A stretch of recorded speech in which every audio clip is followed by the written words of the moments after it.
Hello বন্ধুরা, good morning. কেমন আছেন আপনারা সবাই? চলে এসেছি আরেকটি নতুন ব্লগ ভিডিও নিয়ে। দেখুন, চলে এসেছি মাঠের মাঝখানে, যেখানে আমার নতুন বাড়ি হচ্ছে। আর যেহেতু আজ 3-4 দিন ধরেই বৃষ্টি হচ্ছে, সেহেতু দেখুন আশেপাশে একদম শাক ভরে গেছে। তো শাকগুলোকে মানে কীভাবে নিয়ে আসবো কিছু বুঝতে পারছিলাম না, কারণ আমি প্লাস্টিক নিয়ে যাইনি। আর ঘরের কাজও দেখতে পাচ্ছেন মোটামুটি কমপ্লিটের পথে। মানে এখন তো বাইরের কাজ বলতে গেলে সবই কমপ্লিট, শুধু ভেতরের রাফ ঢালাই আর পার্টিশান আর তার প্লাস্টার এটুকুই বাকি আছে। যাই হোক, অনেক চিন্তাভাবনা করে হ্যান্ডব্যাগের মধ্যে, যেটা হাতে আমার ছোট ঝুলানো ব্যাগটা থাকে, তার মধ্যেই কিন্তু আমি শাকগুলো সমস্ত ভরে নিলাম।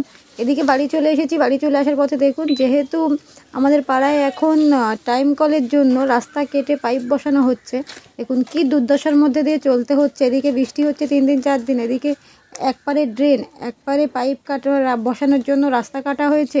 তো মানে খুব খারাপ অবস্থার মধ্যে আমাদের যেতে হচ্ছে। যদিও আমি আজকে সকালে শুনছিলাম যে ওরা বলাবলি করছিল যে এটা এখন হলো মার্চ মাস, এই জলের লাইনটা নাকি প্রায় সেই ডিসেম্বরের দিকে আসবে। তো বুঝতেই পারলাম না যে ডিসেম্বরে যদি জলের লাইন আসে, তাহলে এত তাড়াতাড়ি কেটে সেটাকে এই জায়গাগুলোকে এইভাবে রাখার কি মানে, আমি তো কিছুই বুঝলাম না। আর এটা বলতে গেলে তো ঝুট ঝামেলা হবেই, আর আমাদের পাড়ায় ঝামেলা ছাড়া কোনো কাজ হবে এমনটা হতেই পারে না। সেহেতু কাল দুপুরে দেখছিলাম ভীষণ চিৎকার চেঁচামেচি হচ্ছিল পাশের বাড়ির দাদার সাথে, কেন ওনার নাকি জল যাওয়ার পাইপ ফাটিয়ে ফেলেছে এই যে লেবারেরা কাজ করছে তারা, তাই নিয়ে। তো যাই হোক, রীতিমতো বাড়ির কাছাকাছি চলে এসেছি। এই দেখুন, এটা হলো আমাদের বাড়ি। বাড়ির কালারটা কেমন সেটা বলো। এবার খুব খিদে পেয়েছে, এসে দেখছি কিচ্ছু খাওয়ার নেই, সেজন্য আমি একটু তাড়াতাড়ি করে আলু ভাজা কেটে নিলাম।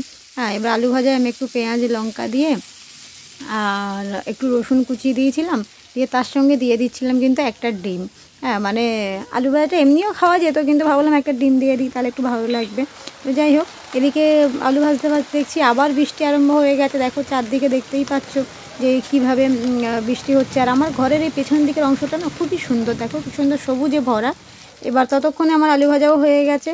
এবার আলু ভাজা দিয়ে আমি কিন্তু খেতে বসে যাব। হ্যাঁ, মানে সত্যি কথা বলতে সকাল থেকে না ভীষণ খিদে পায়। আর যেহেতু সম্পূর্ণ সবটা নিজের হাতে, সেহেতু আগে বানাবো তারপরে খাওয়া হবে। দেখো, ডিমটা কিন্তু এইভাবে আলুর সাথে ফাটিয়ে দিয়ে ডিমটা কিন্তু ভেজে তুলে নিয়েছি। আর এটাই হলো আজকে দুপুরের লাঞ্চ। এছাড়া আর অন্য কিছু নেই খাওয়ার মতো, আর বানানোর মতো ক্ষমতাও এই মুহূর্তে আর নেই। এদিকে দেখো আমার বাচ্চা কাচ্চাগুলো, তারা কিন্তু খেলাধুলো নিয়েই মেতে আছে।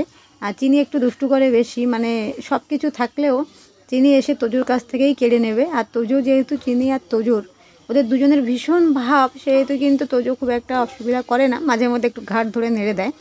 তো আমার বাচ্চাদের কেমন লাগে আপনাদের কিন্তু অবশ্যই জানাবেন বন্ধুরা। আর সত্যি কথা বলতে সারা দিনের ক্লান্তি মিটে যাবে এদেরকে দেখলে, এদের সঙ্গে থাকলে, এদের সাথে সময় কাটালে। কিন্তু মনেই হবে না যে আপনি সারাদিন বোধহয় খুব খাটনি করেছেন বা খুব কষ্ট হয়েছে।